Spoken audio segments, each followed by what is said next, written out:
हमने पिछले एपिसोड में देखा कि टानजीरो उस बड़े राक्षस का सिर काट देते हैं जिसने उरोकोडाकी के 13 शिष्यों को खा लिया था। अब शुरू करते हैं इस एपिसोड। प्रारंभ में हम देखते हैं कि राक्षस का सिर कट जाता है। राक्षस का शरीर जलने लगता है। इसी दौरान राक्षस की पिछले जीवन के बारे में बताया जाता है। यहाँ हमें पता चलता है कि उसने अपने बड़े भाई को निगल लिया था। जैसे ही उसे यह याद आता है, वह सोचता है, क्या मेरा बड़ा भाई था और मैंने उसे खा लिया? यह सोचकर वह अत्यधिक दुखी हो जाता है। टानजीरो को उस राक्षस से बहुत ही सैड सेंट आ रही होती है और वह प्रार्थना करता है, भगवान प्लीज हेल्प हिम, कृपया इसे अगले जन्म में राक्षस मत बनाना।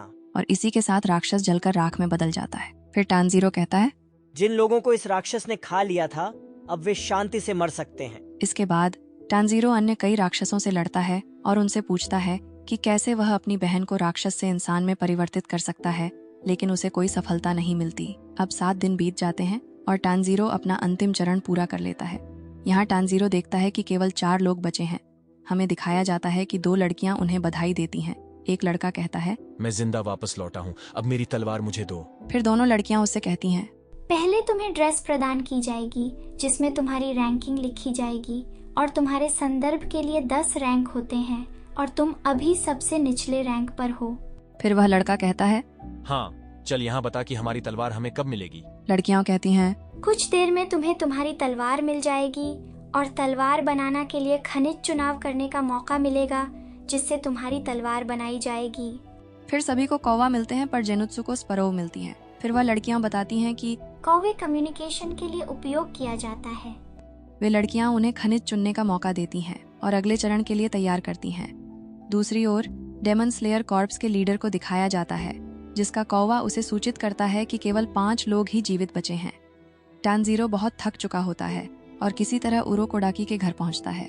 वह देखता है कि नेजुको अपनी नींद से जाग गई है, जिसे देखकर टानजीरो बेहद खुश हो जाता है और रोने लगता है और नेजुको से कहता है, तुम इतने दिनों तक क्यों सो रही थी? मुझे लगा कहीं तुम मार न जाओ। टानजीरो को जीवित देखकर उरोकोडाकी बहुत खुश होते हैं और उसे गले से लगा लेते हैं। घर के अंदर आकर उरोकोडाकी कहते हैं, अब तुम पूरी तरह तैयार हो किसी भी राक्षस से लड़ने के लिए। तुम्हें कुछ ऐसे राक्षस मिलेंगे जो ब्लड डेमन आर्ट का उपयोग करेंगे।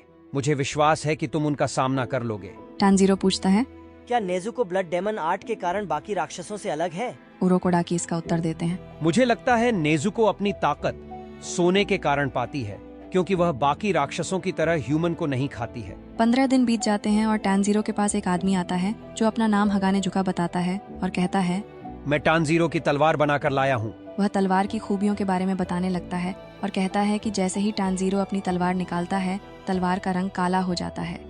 यह देखकर उरोकोडाकी और हगाने जुका आश्चर्यचकित हो जाते हैं। फिर तंजीरो पूछता है, इस तलवार में कोई दिक्कत है क्या? तब उरोकोडाकी कहते हैं कि नहीं, कोई दिक्कत नहीं है, लेकिन ऐसी तलवार कभी देखने को नहीं मिलती है। अब हम देखते हैं कि एक कौवा टानजीरो के पास आता है और उसे सूचित करता है कि तुम्हें नॉर्थ वेस्ट में जाना होगा क्योंकि वहाँ पर लड़कियां गायब हो रही हैं और तुम्हारा पहला जॉब ये है कि तुम उस राक्षस को मारो जो लड़कियों को गायब कर रहा है। और इसी के साथ ये एपिसोड खत्म होता है। धन्यवाद दोस्तों इस एपिसोड को देखने के लिए। अगर आपको ये वीडियो पसंद आया हो तो इसे लाइक करना ना भूलें और अगर आप नए हैं तो सब्सक्राइब करें हमारे चैनल को ताकि आप कोई भी नया एपिसोड मिस ना करें। बेल आइकन को भी दबा दें ताकि आपको हर नए वीडियो की नोटिफिकेशन मिल सके। और हाँ, स्क्रीन पर दिख रहे वीडियो पर क्लिक करके आप अगले एपिसोड को भी देख सकते हैं। मिलते हैं अगले वीडियो में, तब तक के लिए खुश रहें, सुरक्षित रहें और अपने पसंदीदा शो का आनंद लेते रहें।